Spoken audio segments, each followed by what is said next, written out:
જય શક્તિ agro phone.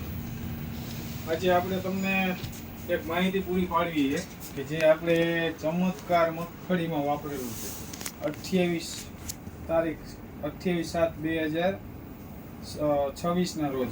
એમાં તમે જોઈ શકો છો કે કેવું રિઝલ્ટ આવેલું છે. આ બધા નવા ભૂયા ફૂટેલા છે, બાકી આ 3 છોડવા છે. જો મિત્રો, આનું રિઝલ્ટ આ છે, ચમત્કારનું રિઝલ્ટ.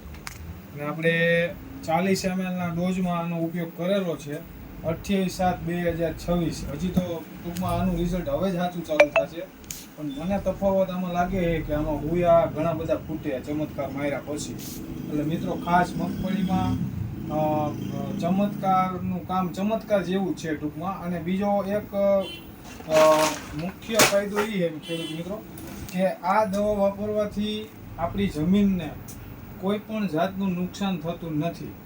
બીજી ઘણી બધી દવાઈઓ એવી આવે કે એમાં નુકસાન થાય છે. માનો કે છોડની હાઈટ અટકી જાય છે, પછી આગળના પાકમાં એ દવાઈ વાપરવાથી એ જર્મિનેશનમાં પ્રોબ્લેમ આવે, મતલબ ઉગાવામાં પ્રોબ્લેમ આવે, હાઈટમાં પ્રોબ્લેમ આવે. પણ આપણે આ ચમત્કારની અંદર આગળ જતા કોઈ પણ જાતનો પ્રોબ્લેમ આવતો નથી.